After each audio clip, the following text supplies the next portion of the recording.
Olá mais uma vez, eu sou o Diogo Michel e estou aqui continuando a nossa videoaula de mecânica dos sólidos do professor Adeildo Amorim da Universidade Federal de Alagoas, Campos do Sertão, e vamos para a parte 2, equilíbrio de uma partícula em 3D. Agora há pouco, na nossa primeira parte dessa nossa videoaula, nós falamos sobre o equilíbrio de uma partícula em 2D. Falamos toda a fundamentação teórica, o que é necessário, quais fatores, o que precisamos, a melhor maneira de resolver as questões. Resolvemos uma aplicação e fizemos toda a fundamentação teórica. Por que eu estou falando isso? Porque o equilíbrio de uma partícula em 3D é um processo muito semelhante. Assim como uma partícula em 2D precisa de estar totalmente para estar em equilíbrio e todos os seus componentes estejam, também a partícula em 3D. Então vamos lá. A diferença já está no nome, né?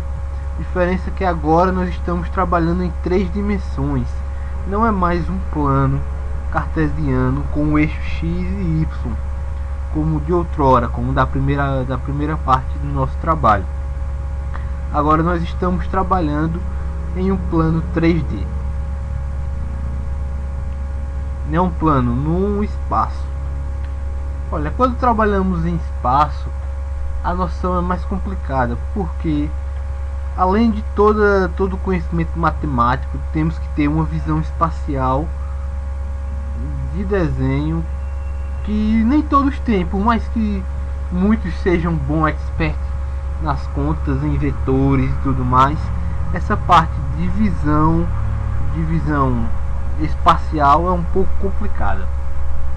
Então vamos começar do básico. Primeiro, assim como no plano, nós temos uma partícula. Ressaltar novamente que, assim como na segunda parte, nesta ilustração temos essa partícula. Na verdade não é uma partícula, porque para ser uma partícula deveria ser um ponto, porque devemos desprezar as medidas, e sendo esse círculo está trazendo medidas que pode acarretar erros, certo? E quando estudamos de uma partícula, estamos estudando de um ponto ou de figuras que agiriam como um ponto. Então, por isso que temos que considerá-lo um ponto. Então, esse círculo é uma forma mais didática de fazer, porque fica melhor de visualizar. Então, este ponto está agora no plano. Se você olhar, nós temos um plano em 3 dimensões. Um plano não, um espaço em 3 dimensões, delimitado pelos eixos x, y e z. Aqui temos o lado positivo do nosso plano, negativo x, negativo y, e tem os 8 quadrantes, certo? Então, quando age uma força sobre uma partícula em um espaço em 3D, normalmente essa força, quando agem forças sobre essa partícula, essas forças elas se propagam nas outras direções. Pode haver forças paralelas que estejam apenas em um dos eixos coordenados dentro do espaço. Por exemplo, se houvesse aqui uma força dessa partícula para o eixo x, essa força estaria apenas no eixo x, desde que ela partisse da origem. Já se ela estivesse do y na direção de x, ela já teria uma direção y, mesmo que no seu z fosse zero. Então, a partir disso nós vemos que essa partícula está submetida a várias forças. Cada uma dessas forças, principalmente essas que estão na ilustração, estão sujeitas aos 3 eixos coordenados do espaço, o x, y e z. Aqui na figura, pela linha tracejada, nós vemos nós vemos a projeção dessas forças, dessas linhas, então 3 forças diferentes nos eixos. Aqui ela tem uma certa medida em Z, uma certa altura, um certo X e um certo Y. Então, a partir disso, nós podemos calcular. A partir disso e a partir dos ângulos que essas retas fazem com os eixos, nós podemos calcular essas forças para sabermos se a partícula está ou não em equilíbrio.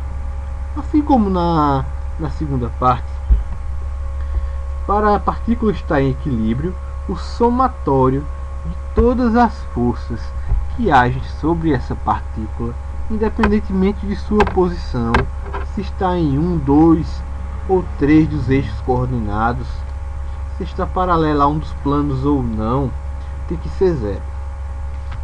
De maneira análoga à segunda parte, também o somatório das componentes das forças X, Y e Z também tem que ser nulos. Nesse caso aí, empiricamente olhando, nós percebemos que essa partícula ela não está em equilíbrio, pois vemos que a força em Z é maior no sentido positivo do que negativo. Também vemos que a propagação dela no eixo X é mais negativo do que positivo, e no eixo Y mais positivo do que negativo. Então, a partir disso, nós observamos o comportamento dessa partícula.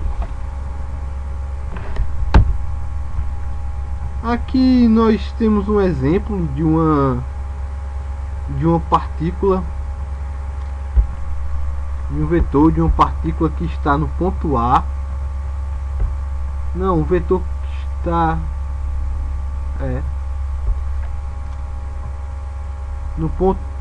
Imaginamos uma partícula que esteja saindo da origem para um determinado ponto A.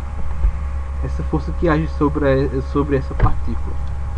A partir dos ângulos que essa força, o vetor dessa força, faz com os eixos coordenados e com os planos, nós podemos decompô-la a fim de saber se a partícula está ou não. Lembrando, há dois tipos de problemas quando se envolve equilíbrio: um de comprovação, se vamos comprovar ou não se está, e outro de afirmação, quando sabemos que está em equilíbrio e daí queremos comprovar alguma coisa. Por isso é tão importante a decomposição da força que age sobre a partícula no ponto A nas outras determinadas direções. Essa força vai fazer agir sobre a partícula forças em outras determinadas posições. Aqui é uma imagem típica de um problema de equilíbrio de uma partícula em 3D. Vale salientar nossa fonte, que foi o livro Mecânica para Engenharia, a Estática de Hibbeler, 10ª edição, página 35. Aqui nós vemos uma caixa que ela está pendurada na origem dos eixos. Vemos aqui, ele traçou um eixo X, Y e Z e ele dá as medidas. A partir disso, assim como analogamente fazemos em 2D, traçamos um diagrama de corpo livre. Para que novamente esse diagrama de corpo livre? Esse diagrama de corpo livre serve para nos situarmos, para interpretarmos a figura fisicamente de uma maneira graficamente e assim sermos mais capazes de entender o problema. A partir disso, ele decompõe. A partir disso, ele coloca as forças que estão nos determinados eixos e faz as suas componentes. A partir disso, é que nós iremos transferir essas forças para o seu eixo para saber, por exemplo, se nós quiséssemos saber qual é o peso dessa caixa, tendo atenção, decompunharíamos a força FB e FC para o eixo Z, e o somatório dessas componentes deve ser igual ao peso da caixa, visto que estão em equilíbrio. Caso não, se não dissesse, aí nós teríamos que comprovar. Pronto. Essa parte da fundamentação teórica do equilíbrio de partícula 3D, como vimos, é muito semelhante. A única diferença é que agora temos mais uma dimensão para o equilíbrio. É um pouco mais complicado, mas muito semelhante à parte de 2D. Perguntas: quando um problema de mecânica pode ser resolvido a partir da consideração dele como uma partícula em 3D,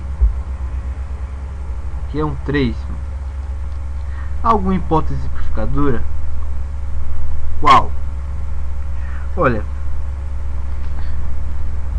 para resolvermos um problema de mecânica a partir da consideração dele como uma partícula 3D, é quando as dimensões desse corpo não influem. Então, nós não podemos pegar um cubo no espaço que está submerso a várias forças, porque quando se trata de uma figura, de um objeto, já existe outras grandezas, como o momento. Então, para isso, precisamos tratar como uma partícula, não como uma força. Então, não devemos considerar as suas dimensões dentro do espaço 3D. Quais os cuidados necessários para a solução de um problema de equilíbrio de uma partícula em 3D? Olha, normalmente problemas envolvendo equilíbrio de uma partícula são aqueles os quais só temos 3 equações.